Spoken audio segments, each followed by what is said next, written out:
Pada awal tahun 2025, ia menerima tawaran pekerjaan di luar negeri, tepatnya di Kamboja sebagai remote customer service untuk perusahaan game online dengan gaji lebih dari 8.000 US dollar per bulan atau lebih dari 100 juta rupiah. Terlalu bagus untuk dilewatkan. Lalu pada pertengahan Juli, tepatnya tanggal 17 Juli 2025, Park Min Ho, mahasiswa jurusan Teknologi Informasi dari Korea Selatan, berusia 22 tahun berpamitan pada keluarganya dan pergi ke Kamboja. Alasannya adalah untuk berlibur dan menghadiri pameran musim panas. Seminggu kemudian, keluarga Park menerima panggilan telepon dari pihak tak dikenal yang menuntut uang tebusan bagi Park Min Ho sebesar 50 juta won atau sebesar 38.500 US dollar atau 580 juta rupiah dengan alasan bahwa Park Min Ho telah membuat kesalahan besar di sana. Kontak berhenti setelah beberapa hari dan 2 minggu kemudian, tubuhnya yang tak bernyawa ditemukan di dalam sebuah mobil pickup pada tanggal 8 Agustus 2025 pukul 14.00 waktu setempat di dekat Gunung Bokor di Provinsi Kampot, daerah yang dikenal sebagai zona merah dengan beberapa kompon atau kompleks beberapa sindikat kejahatan penipuan dan perdagangan manusia.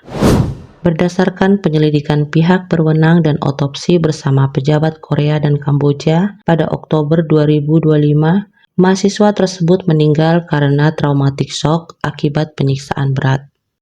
Tubuh korban menunjukkan memar-memar dan luka bakar dari penyiksaan berulang. Seorang saksi yang dikurung bersama dengan Park di kompon dan kemudian diselamatkan mengatakan bahwa mahasiswa itu telah dipukuli begitu parah, sehingga dia bahkan tidak bisa berjalan atau bernapas. Dia dilaporkan meninggal di dalam kendaraan saat hendak dibawa ke rumah sakit.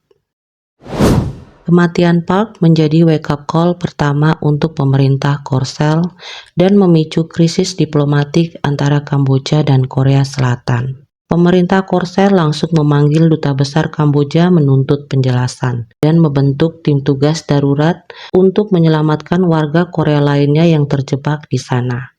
Mengeluarkan peringatan darurat internasional bagi warganya bahwa semua warga Korsel harus menjauhi Myanmar, Kamboja, dan Laos. Pemerintah Korsel juga mengeluarkan larangan perjalanan atau Code Black Travel Ban ke beberapa area beresiko tinggi di Kamboja, termasuk Gunung Bokor, Poipet, dan Baphet sebagai upaya proteksi untuk warganya. Pemerintah Myanmar dan Kamboja dinilai membiarkan zona tanpa hukum telah terjadi di negaranya, dan Kamboja telah menjadi basis camp Parks yang dikuasai sindikat Tiongkok. Operasi pembebasan rahasia gabungan pihak Korsel dan Kamboja pun dimulai untuk menyelamatkan korban lainnya, bukan hanya Korsel. Kematian satu mahasiswa Korea memicu tekanan internasional kepada pemerintah Myanmar dan Kamboja. Investigasi polisi lintas negara, penutupan sejumlah scam kompon, dan pemburuan mafia online yang buron di Thailand, Laos, dan Filipina. Hasil dari penggerebekan besar-besaran itu adalah diperkirakan 200.000 orang bekerja di bisnis penipuan skala besar di seluruh Kamboja, dan sekitar 1.000 warga Korsel ada di antaranya. Dengan banyak kompon atau kompleks penipuan dan fasilitasnya dimiliki dan dilindungi oleh oknum konglomerat dan politisi di negara tersebut. Tapi ternyata tidak semuanya adalah korban scam. Laporan Reuters 18 Oktober 2025 menyatakan bahwa dari 64 warga Korea yang dipulangkan dari Kamboja atas dugaan scam online, sebagian besar akan menghadapi penyelidikan kriminal setelah tiba di Korea. Dalam pernyataan resmi kepolisian Korea Selatan, dilakukan penahanan terhadap 58 dari 64 orang repatriasi dengan tuduhan online scam operation atau penipuan online yang terjadi di Kamboja. Dalam sebuah razia yang berbeda di bangunan di Phnom Penh, polisi Kamboja juga menangkap 57 warga Korea Selatan serta sejumlah warga China atas dugaan keterlibatan dalam scam online. Laporan dari penyintas dan pekerja misi kemanusiaan yang membantu evakuasi menyebut bahwa tidak semua orang di camp scam adalah malaikat. Beberapa adalah pelaku. Beredar quote dari misi kemanusiaan. Banyak di antara yang di sana adalah join voluntary dan bukan karena paksaan. Pemerintah Kamboja menyatakan bahwa mereka juga telah melakukan tindakan hukum. Sampai dengan 19 Juli 2025, telah ada 2.767 tersangka ditangkap dalam operasi terhadap online scam center di seluruh negeri. Bahkan menurut laporan media, total tersangka yang ditahan dalam rahasia online scam di Kamboja dalam periode tertentu pernah mencapai 3.075 orang. Tapi terkait penangkapan bandar atau otak di balik scam center Kamboja, situasinya cukup rumit. Ada beberapa dalang besar yang sudah ditetapkan sebagai tersangka. Namun banyak juga yang sampai sekarang belum tertangkap.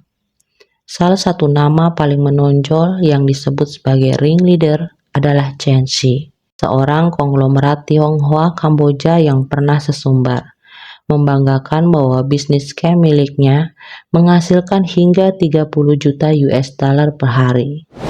Pemerintah Kamboja melalui pejabat terkait menyatakan bahwa mereka sedang mengejar dalang dan kelompok di balik scam industri, serta menelusuri aliran keuangan mereka. Tapi berdasarkan laporan organisasi HAM internasional menunjukkan bahwa meskipun banyak kompon scam sudah teridentifikasi, otoritas lokal seringkali disebut gagal menghentikan operasi sindikat, menunjukkan adanya kemungkinan kolusi, korupsi, atau keterlibatan pejabat dalam memfasilitasi scam center.